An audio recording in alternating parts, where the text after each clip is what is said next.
Alright, so in this video, we're going to talk about the Euphrates River and what scientists have found going on in the Euphrates River and how this ties back into the Babylonian days and the second coming of Jesus. Yeah, the second coming of Jesus. All this ties in this video, and we're going to check that out. If you guys are new to the channel, you guys know what to do. Hit that subscribe button, become part of the family. And yeah, let's check this out. Millions in Syria and Iraq are facing water shortages as the region's longest river, the Euphrates, dries up. يعني المرأة اليوم تمشي 7 كيلومتر تجيب سطل مية يشربون عيالها. This used to be almost completely underwater. Since Jesus Christ proclaimed that only God knows the hour or day of the second coming, preachers and self-appointed doomsayers have been predicting when it would occur and seen the sun rise on yet another generation. Even those who chastise date setters often say, God's final judgment is coming soon, probably in our lifetime, so get ready. In recent weeks, prophecy interpreters have cited a new reason for believing the apocalypse is approaching. Anxious debates have erupted on prophecy websites, in Bible study groups and in churches. But why are they all so concerned right now? What exactly is the reason behind it? To know about this, we have to tell you about the terrifying story of the Euphrates River, so stay with us till the end because you don't want to miss out on this one. Many civilizations have thrived along the Euphrates banks, notably in ancient times. The Mesopotamian Empire was one of its most prominent civilizations. Ancient Mesopotamia occupied the area between the Tigris and Euphrates rivers, which is known as the Fertile Crescent. That region of the world is now located in Iraq. With a length of 1,740 miles, the river is the longest in Western Asia. Its source is in eastern Turkey, and it flows to the Persian Gulf. It passes through Turkey, Syria, and Iraq along the way. The Euphrates River passes across several diverse vegetation zones. Although millennia of human occupancy have substantially altered the landscape in most regions of the Euphrates Basin, remnants of ancient flora survive. The Euphrates obtains the majority of its water from rainfall and melting snow, resulting in peak flows from April to May.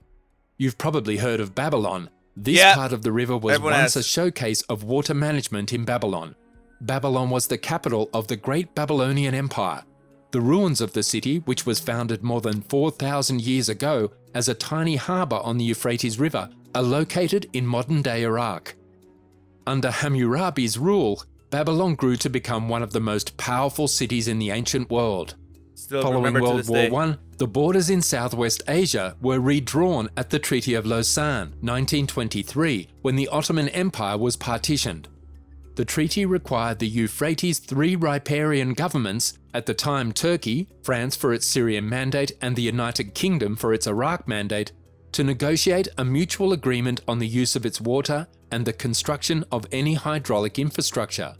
An agreement reached in 1946 between Turkey and Iraq required Turkey to report to Iraq on any hydraulic changes made to the Tigris-Euphrates river system, and permitted Iraq to build dams on Turkish territory to govern the flow of the Euphrates. With the implementation of the Southeastern Anatolia Project, or GAP, in the 1970s, Turkey embarked on an ambitious plan to harness the waters of the Tigris and Euphrates for irrigation and hydroelectricity production, as well as to offer economic stimulus to the country's. Alright, so what is happening? What's going on? I want to know what's going on. Southeastern districts. Turkey and Syria finished their dams on the Euphrates, the Kaban Dam and the Tubka Dam, within a year of each other, and reservoir filling began in 1975. At the same time, the area experienced severe drought, and river flow toward Iraq decreased from 15.3 cubic kilometers in 1973 to 9.4 cubic kilometers in 1975. This sparked an international crisis, with Iraq threatening to bomb the Tabqa Dam. After Saudi Arabia and the Soviet Union intervened, Syria and Iraq eventually negotiated an accord.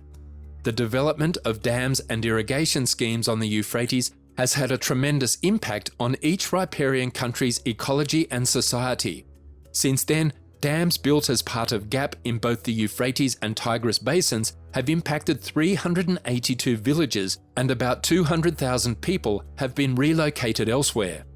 However, in recent years, water levels in the Euphrates River have dropped to dangerously low levels.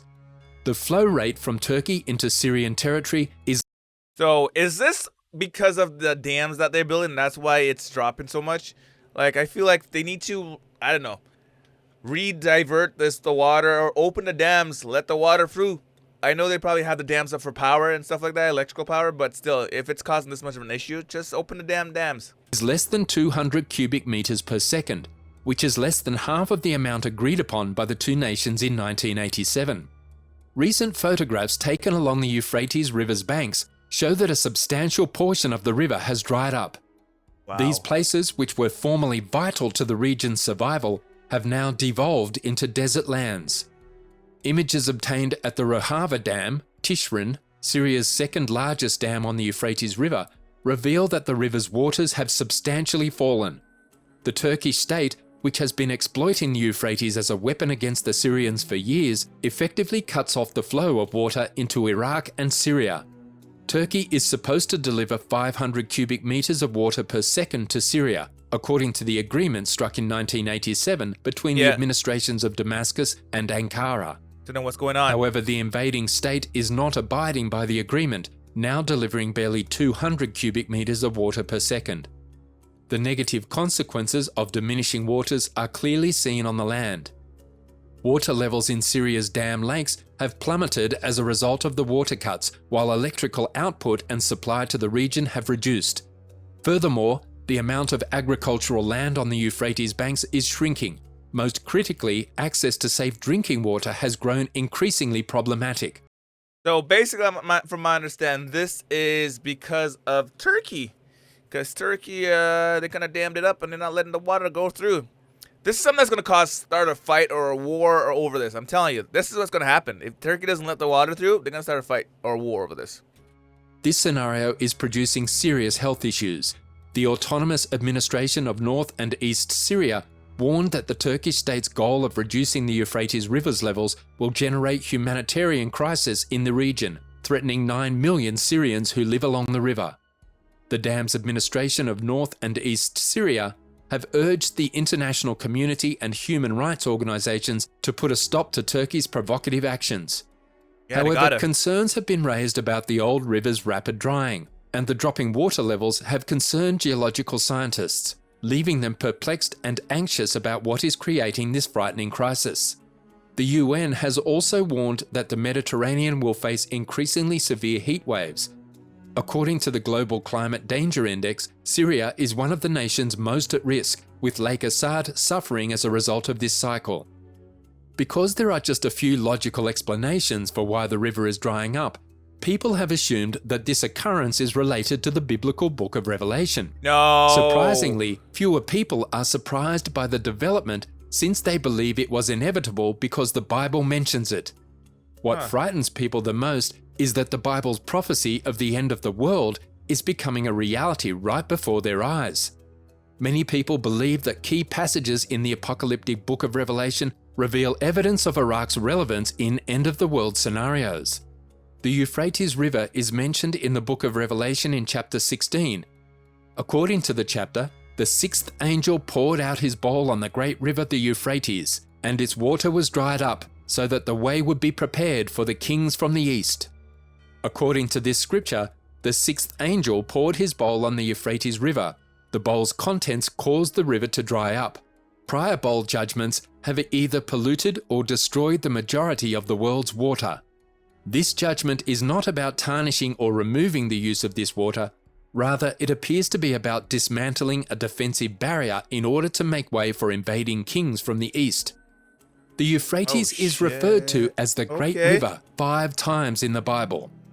It marked the eastern limit of Israel's inheritance. Because the river was difficult to cross and a wilderness to the west separated Israel from the promised land of Canaan, it provided some protection level for Israel. It flows. But now that it's drying up, it doesn't provide any kind of protection. This Turkey really got to release that dam, man. Something's going to happen. Sooner or later, something's going to happen. Over 2,000 miles toward Palestine before turning southeast toward the Persian Gulf. When Revelation was written in the 1st century, the Euphrates separated east from west, and the kingdoms of China and India lay beyond it to the east.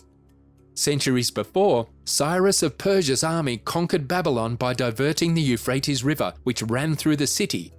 They were able to march into Babylon and take the city on the dry riverbed. In the Great Tribulation, the eastern invader will cross the Euphrates, march through Babylon, and enter Palestine. In Revelation 9:14, it is said to the sixth angel who had the trumpet, "Release the 4 angels who are bound at the great river Euphrates." What exactly does this mean? These are the words of a voice that John hears emanating from the 4 horns of the golden altar, which is recounted in Exodus 27:2. This voice instructs the sixth angel with the trumpet to release the 4 angels imprisoned at the Euphrates River, the ancient border between Assyria and Israel. Revelation informs us once more that God is ultimately in charge of these happenings, allowing or declaring each one. At no point in the end of times is evil allowed to run completely wild. Because they are described as bound, we know they are demonic beings. Demons are fallen angels who are often bound in chains of gloomy darkness. The Euphrates Valley, where these 4 angels are imprisoned, has a notorious relationship to human sin. The first murder was presumably committed near the Garden of Eden in the Euphrates region. Oh, wow. Recently, claims of strange voices believed to emanate from the depths of the drying river have circulated, possibly in an attempt to justify this passage. This reinforces people's beliefs that the current events are a sign of Christ's second coming to conquer his enemies and establish his heavenly kingdom. Joseph Cabuleta, pastor of the Watchman Ministries, recently conducted the Watchers Conference this year on the UMA premises, where he warned Ugandans to be on the lookout for the end of the world. At the 2022 Watchers Conference on September 17, Joseph Cabuleta began, "Today we are here to tell you things that are going to shock you." He did just that, untangling the knot of Bible prophecy and presenting irrefutable evidence of various end-time biblical prophecies coming to pass in our day. It's coming. The return to life of the Dead Sea is one of the most recent realized end-time prophecies. Known as the saltiest sea on the planet, the Dead Sea cannot sustain any marine life, nor can any plant or animal survive around it. However, in Ezekiel 47, God warned the prophet Ezekiel that the water would become fresh and live things would dwell in it. This prophecy came true in 2016 when freshwater ponds with fish were discovered on its banks. Cabuleta further elaborated on the catastrophic conflict foretold in Revelation 9 and Ezekiel 38 that would occur in the end days near the Euphrates River. According to the Bible, the war will engulf countries along the Euphrates River, including Turkey, Syria, Iraq, Saudi Arabia, Kuwait, and Iran, as well as nations described as Gog and Magog, the former Soviet Union, Russia, and China, who will join forces to form a military force of 200 million soldiers and wage 200 million soldiers? My God, that's a lot. war against Israel. Cabuleta claims that if Israel is overrun by an army of 200 million, it will have no alternative except to utilize nuclear weapons or risk being wiped off the globe. The Euphrates River will dry up, allowing soldiers to march freely in this fight, according to Revelation 16:12. That's what's coming. This prophecy has also come to pass this year, with the drying up of the river. Experts believe that if nothing is done, the river will be completely gone by 2040. Because of the unprecedented devastation 2040, that's not very far. That's like a couple years from now. That's in our lifetime, man. If something's not done sooner than later, something needs to be done, man. caused by war, the entire globe will join in the pursuit for a temporary peace agreement among the warring parties. Cabuleta deduces that this will result in the signing of the 7-year peace treaty mentioned in Daniel 9:27. According to the Bible, at the conclusion of those 7 years, human government will end and Jesus will return.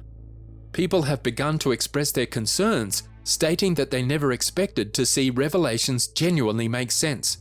While the most compelling theory about the river is with biblical prophecy, other hypotheses connect current events along the Euphrates to political ambitions and climate change. Wow. What do you believe is going on?